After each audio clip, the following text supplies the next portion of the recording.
আসসালামু আলাইকুম, আমি শিয়াব। ইন্টারন্যাশনাল সংবাদে সবাইকে স্বাগত। এখন দেখছেন আপনারা খেলার খবর। বিপিএলের ফাইনালে চিটাগংয়ের ভুল নাকি খুলনার সেরা। ফাইনালে ওঠার আরেকটি সুযোগ দুই দলের সামনে। তবে চিটাগাং কিংসের জন্য এমন সুযোগ কাঙ্ক্ষিত ছিল। প্রথম কোয়ালিফায়ারে ফরচুন বরিশালের কাছে হারাতেই তারা এখন বাধ্য আরেকটি ম্যাচ খেলতে। অন্যদিকে রংপুর রাইডার্সকে লজ্জার হার উপহার দিয়ে খুলনা টাইগার্স সুযোগটা অর্জনই করেছে বলতে হবে।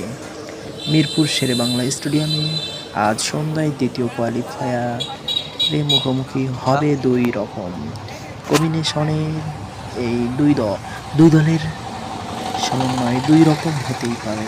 তবে এখানে বিশেষভাবে তা উল্লেখের কারণ ওই দুই রকমের মধ্যে থাকা একটা অস্বাভাবিকতা।